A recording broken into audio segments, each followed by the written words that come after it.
Bonsoir à tous, c'est un plaisir pour moi de vous retrouver pour notre émission politique qui sera ce soir une émission plus longue. Comme je vous l'avais annoncé, ce soir je reçois sur ce plateau le président de la région Guadeloupe, Harry Chalus. Monsieur le Président, bonsoir et merci d'être avec nous. Bonsoir Madame Bossé.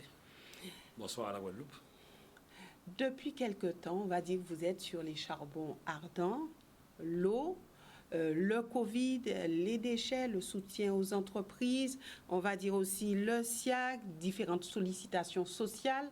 Alors on sait que vous êtes un sportif, mais est-ce que vous avez encore de la ressource pour gérer tout cela? Vous savez, déjà merci de me recevoir ce soir. Quand vous dites de la ressource pour gérer tout cela, comme je l'ai toujours dit, c'est une équipe qui travaille à la région. Et tous les élus de la région font leur travail convenablement. C'est vrai, depuis notre arrivée, nous sommes que sur fond de crise. Nous avons eu les sargasses, nous avons eu Irma Maria, le Covid est arrivé, nous avons eu l'incendie du CHU, et nous avons surtout toujours su faire face. Et chaque élu dans leur rôle. Et nous sommes satisfaits. On aurait pu aller encore plus loin, faire mieux. Mais comme je le dis, c'est pas facile. Quand vous avez un programme et certaines choses vous tombent dessus et vous êtes obligé de régler les choses, donc ça vous prend du temps. Mais ce que nous avons constaté, c'est que la région a un rôle majeur à jouer pour pouvoir satisfaire, répondre aux attentes de la population. Et c'est ce que nous faisons depuis plus de 4 ans et demi, 5 ans. Alors justement, finalement, vous le savez, le SIAG a été dissous, entre guillemets, puisque le couperet est tombé, où il y a eu une répartition du personnel, du passif. Alors, on peut quand même dire que rien ne se fera sans la région, puisque beaucoup comptent sur vous. Est-ce qu'on peut dire que vous êtes inquiet pour l'avenir? Non, moi je ne suis pas inquiet tant que les hommes responsables, les hommes qui demandent à être aux affaires, prennent leurs responsabilités. On entend tous les jours des choses, certaines personnes qui disent du n'importe quoi, qui désinforment la population. Nous l'avons toujours dit, nous avons mis en place un plan de relance. Tout de suite, la région s'est engagée à accompagner les CPCI, à accompagner les Guadeloupéens. Plus de 36 millions d'euros. Le département s'est engagé. L'État aussi s'est engagé. Nous avons beaucoup fait depuis. Quand vous dites si nous sommes inquiets, je ne suis pas inquiet si les hommes prennent leurs responsabilités. C'est vrai qu'il y a un courrier du ministre de l'Outre-mer qui dit que le 1er décembre, le SIAG sera dissous. Oui. Nous nous sommes toujours battus pour éviter les licenciements, pour que les Guadeloupéens puissent avoir de l'eau. Nous avons tout fait. Regardez aujourd'hui le nombre de tuyaux que vous voyez sur les routes, au niveau du Vélodrome, des travaux sur Bémao, sur Goubert, Capester, qui est en chantier. Ce sont des gros chantiers que porte la région Guadeloupe. Et pourtant, nous ne sommes pas compétents. Nous avons tout fait pour que les EPCI puissent se mettre ensemble pour créer ce syndicat mixte ouvert. Ouvert pourquoi? Il faut que la région et le département soient dans ce syndicat de manière à accompagner ce syndicat mixte. Nous avons fait plusieurs réunions, nous avons eu des CTAP. Certains se sont engagés. Je pensais aujourd'hui à Mme Carabin qui s'est battue pour qu'on puisse créer rapidement ce syndicat mixte. Eh bien, effectivement, il y a eu des dissensions sur certaines personnes. Nous avions pris en date le 1er janvier 2020. Ça n'a pas été fait. Aujourd'hui, l'État prend ses responsabilités. On a toujours dit que l'État n'a rien fait. L'État a laissé partir la générale des eaux. Mais aujourd'hui, l'État prend ses responsabilités. Il faudrait qu'on puisse se rendre à l'évidence. Ou est-ce que l'État prend la responsabilité des élus? Il ne peut pas prendre la responsabilité des EPCI. Et je le dis, je l'ai dit dernièrement encore, il suffit que nous puissions, et là, la solution pour moi, pour le personnel du SIAG, dans l'intérêt des Guadeloupéens, que nous puissions ensemble nous asseoir, travailler sur un statut là, on peut le faire dans les 10 jours qui viennent, travailler sur un statut, se mettre d'accord. Les 4 EPCI qui sont d'accord, plus le département et la région, nous délibérons le même jour pour créer ce SMO et nous demandons au préfet d'accélérer, de bousculer les procédures administratives pour convoquer la CDCI, c'est la commission départementale qui s'occupe des établissements publics, pour que nous puissions créer rapidement ce syndicat. Alors, Harry Chalus, la deuxième chose importante, oui. Il faut aussi, comme je l'ai toujours dit, que les EPCI aussi acceptent de payer leurs dettes, qu'on ne puisse pas effectivement verser les dettes dans ce nouveau syndicat. J'ai entendu le maire des Abîmes le dire, le président de Cap Excellence, il a raison. Il faut que chaque EPCI puisse payer ses dettes. Et je pense que si on arrive là, on pourra aussi négocier avec les syndicats, certaines personnes qui sont proches de la retraite, les faire partir, des ruptures conventionnelles, pour que nous puissions avoir un syndicat mixte ouvert, capable de prendre ses responsabilités, continuer les travaux que nous avons commencés sur le territoire, pour que d'ici quelques mois, je peux dire 1 an, 2 ans, que nous puissions arrêter vraiment ces tours de Guadeloupe et satisfaire la demande de la population. Alors justement, et vous me direz si le schéma dessiné par l'État vous convient, et pour ceux qui nous écoutent, notamment en termes de répartition du personnel. Alors le personnel du syndicat intercommunal est réparti ainsi qui suit. Enfin, je connais, mais on va pas... Alors non. Pour ceux qui nous écoutent, parce que les gens nous écoutent et ne comprennent pas, c'est pas très long. 83 qui iront... Alors, des régies Rénoc et 6 agents de syndicat intercommunal sont affectés à la communauté d'agglomération donc du Nord Grande Terre, donc la CANGT.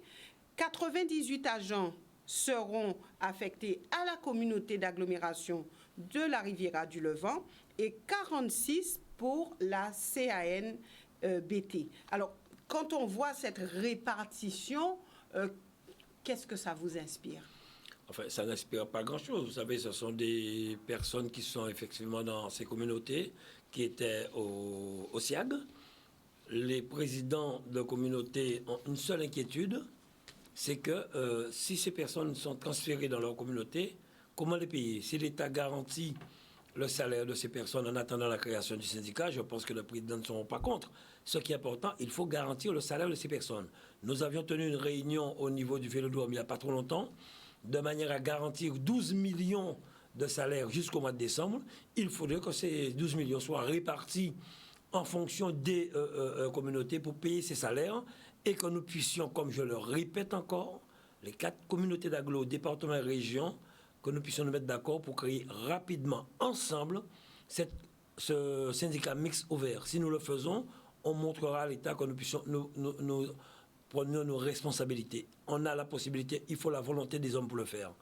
Nous ne sommes pas compétents, mais nous sommes responsables de l'économie, la région Guadeloupe. L'eau, c'est l'économie, ce sont les entreprises, ce sont les hôtels, ce sont les boulangers, ce sont les boulangeries, ce sont les charcutiers qui l'utilisent. Donc nous avons aussi à participer, nous l'avons toujours dit, département comme région, nous avons toujours été présents pour accompagner ces communautés d'agglo. Maintenant, je le dis, c'est la volonté des hommes.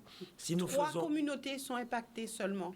Pour l'instant, mais il y a d'autres communautés. Il y a le sud d'Astère et par la suite, il faudrait, comme nous l'avons dit, un prix unique de l'eau aussi, un prix abordable pour toute la Guadeloupe et que nous ayons des personnes volontaires qui veulent travailler pour pouvoir faire fonctionner ce syndicat mixte ouvert. Alors, un prix unique de l'eau, est-ce que ce ne serait pas quelque part aussi injuste? Pourquoi injuste? Si l'eau, comme on dit, hein, si, on sait quand même qu'il y a un acheminement qui est payé. Si nous répartissons convenablement le prix de l'eau sur tout le territoire, si les travaux sont faits convenablement, si chaque personne paie ses factures, si chaque personne paie ses dettes, je pense qu'on pourra y arriver. Parce que les distances ne sont pas les mêmes.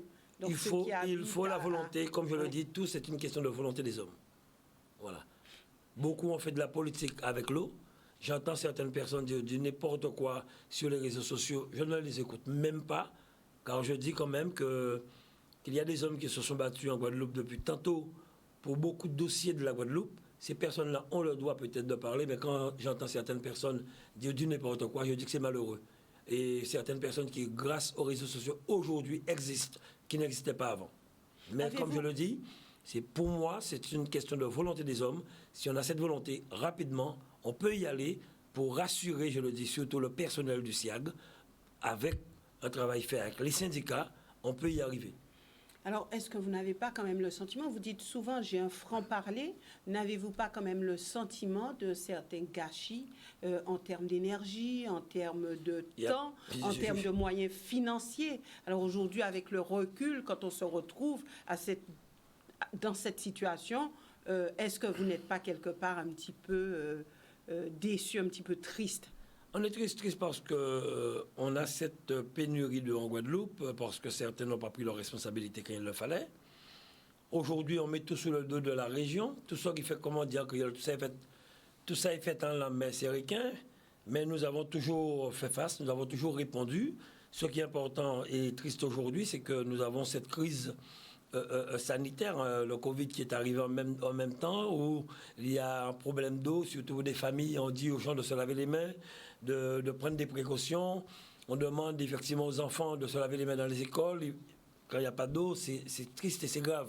Donc il faudrait que nous soyons plus responsables et que nous allions plus vite de manière à régler ces problèmes. Et je le dis, j'ai la ferme conviction que si à la volonté des hommes, on peut régler ce problème demain. Quand vous parlez de volonté, ça veut dire que quelque part, on demande à l'État de faire ce que les élus ne sont pas capables de faire. C'est pas qu'on demande, c'est que l'État a pris ses responsabilités, que l'État les assume. L'État dit souvent, l'eau, c'est pas de mon ressort, mais puisque les élus n'y vont pas, nous on fait. Je ne referai pas l'histoire, mais comme je le dis, hein, si à la volonté des hommes, des présidents, des communautés d'agglo, on peut régler ce problème rapidement.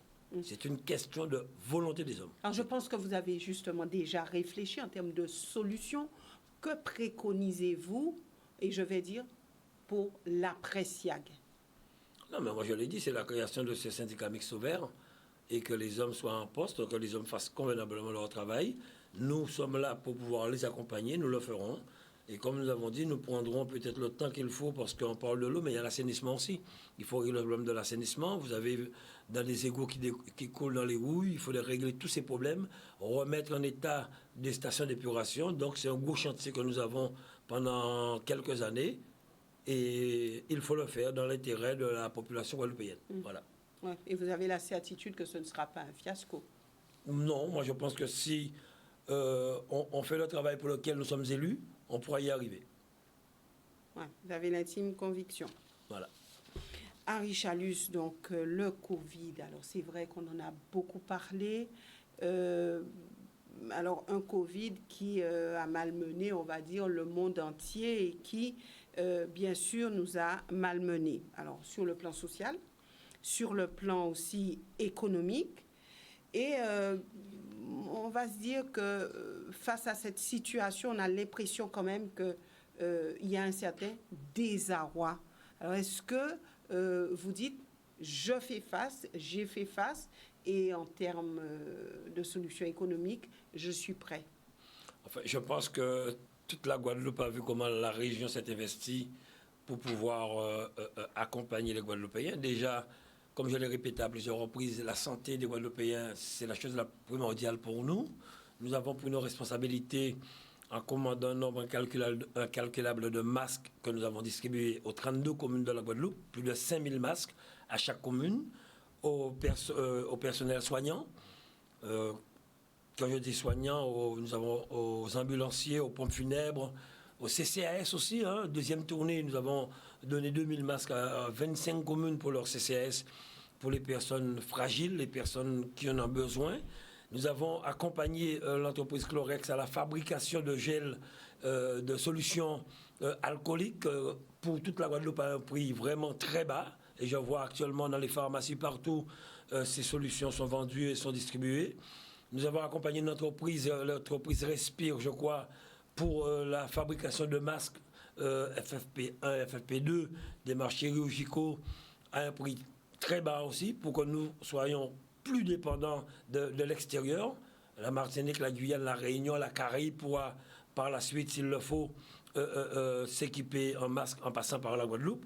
Nous avons accompagné les agriculteurs, les pêcheurs, les taximans que nous avons aussi aidés. Nous avons mis en place plusieurs prêts, des prêts rebonds, des fonds de solidarité État-région. Nous avons aussi mis un fonds d'urgence régional en place de plus de 5 millions. Nous avons eu beaucoup de personnes qui ont été accompagnées. Nous avons rencontré la plupart des organisations, le monde économique, le MEDEF, la CCI, les organisations patronales. Donc nous avons fait un gros travail pour pouvoir accompagner tout chacun. Mais il y a quand même eu de la casse sociale et de la casse économique. Il y aura toujours de la casse sociale. Personne n'a une baguette magique pour pouvoir régler ce problème d'un seul coup. Ce qui est important, c'est que nous puissions éviter une grosse casse. Nous avons tout fait pour pouvoir quand même il faut le dire, accompagner, aider, et les gens le reconnaissent, et nous continuons à le faire. Actuellement, nous sommes en train de travailler sur le plan de relance pour pouvoir accompagner les entreprises de la Guadeloupe, booster l'économie de la Guadeloupe sur plusieurs dossiers. Donc, nous avons même rencontré toute personne concernée, les événementiels, les restaurateurs, les chefs d'entreprise de boîtes de nuit. Nous avons rencontré les EPCI aussi. Donc, sur 2-3 jours, plusieurs réunions sur peut-être 6-8 heures de temps dans une salle au Mémorial Act, de manière à travailler ensemble. Nous avions présenté, rappelez-vous, à l'université ce plan de relance lors d'un grand séminaire. Par la suite, nous avons rencontré les professionnels de manière à travailler ensemble sur ce plan de relance que nous allons présenter d'ici quelques jours. Donc, alors, la région a été présente pour pouvoir accompagner, soutenir l'économie du pays, et nous n'avons pas fini. Alors, la région, comme vous l'avez précisé, est en charge du développement économique. Le département s'occupe du volet social. Est-ce qu'une seule assemblée n'aurait pas été plus à même de gérer efficacement le Covid ou l'après-Covid? Vous savez, pour l'instant, ce que je dirais, c'est que quelles que soient les personnes responsables, un département, région, président de PCI, maire de commune, nous essayons au maximum de faire face. Même si nous sommes à certains moments décriés par certaines personnes qui n'ont rien à faire d'autre que d'écrire sur les réseaux sociaux, je pense que tout un chacun, nous sommes quand même des pères et des mères de famille responsables, et nous essayons tant bien que mal, avec les moyens que dispose tout un chacun, de pouvoir répondre, de pouvoir accompagner nos populations. Ce que je dis, si nous revenons encore sur cette histoire de collectivité unique ou pas, c'est pareil que le problème du SIAG, du syndicat mixte. Hein. Ce sont les hommes. L'État va trancher pour mettre de l'ordre dedans, l'État n'a pas tranché là. Ça, c'est de la compétence des élus, de la responsabilité des élus. Il faut savoir ce qu'on veut. Moi, comme je l'ai toujours dit, vous connaissez ma position, je ne reviendrai pas là-dessus, car j'ai d'autres choses à dire quand même à la population guadeloupéenne. C'est vrai que si on avait une seule collectivité, moi, je suis pour une collectivité, quelle que soit assemblée, collectivité, de manière à ce que nous ayons moins de chevauchements sur le transport, sur la culture, sur le sport, de manière à accompagner convenablement la Guadeloupe. Aujourd'hui, nous travaillons sur cette différenciation qui fait quoi? Nous avons eu l'an dernier un congrès où nous avons discuté de cela pour trouver des solutions. Vous entendez des fois, quand vous voyez certaines personnes dire du n'importe quoi, désinformer la population. C'est triste. Quand on parle des routes, vous avez dans une route, il n'y a pas de lumière. C'est peut-être une route communale, ça peut être une route nationale, une route départementale ou même une route d'intérêt communautaire. L'administré qui ne maîtrise pas vraiment, qui fait quoi, dit, bien voilà, le maire n'a pas, la route n'est pas éclairée. Que fait le maire? Peut-être c'est une route nationale, c'est la région, ça peut être une route départementale. Dernièrement, j'ai entendu sur une radio, et j'étais tellement étonné, quelqu'un dit que voilà, le transport interurbain, c'est de la compétence des agglos. Non, c'est de la compétence de la région. Le transport urbain, c'est de la compétence des agglos. Et le journaliste n'a pas pu le reprendre, il n'a pas pu lui dire non, c'est pas cela. Donc c'est triste. Donc moi, comme je le dis aujourd'hui, ce qui est important, c'est ce que nous faisons aujourd'hui pour demain, avec ce Covid qui risque de mettre à mal l'économie du pays. Et c'est pour cette raison qui a déjà mis à mal l'économie qui risque de mettre à mal, parce que nous tenons quand même, par rapport aux autres régions, nous avons des conférences, et demain matin encore, nous avons une conférence avec les régions ultrapériphériques et le président de l'Union européenne. Nous avons eu la semaine dernière une conférence avec les présidents des régions ultrapériphériques à statut spécifique, où effectivement la Guadeloupe se porte quand même bien, malgré les difficultés que nous avons su tenir. Rappelez-vous quand même, avant ce Covid, comment était la croissance en Guadeloupe? Elle était très bien. Nous avions une diminution du chômage parce que nous avons beaucoup investi. Nous avons beaucoup accompagné les jeunes porteurs de projets. On parlait souvent de la librairie générale. On parlait des jeunes start-up, des jeunes qui ont innové. Nous parlions aussi du développement de Audacia, de la Technopole du Monde Bernard, du jeune Meditech, le jeune dans l'agriculture. Nous parlons des green start-up que nous sommes en train de mettre en place.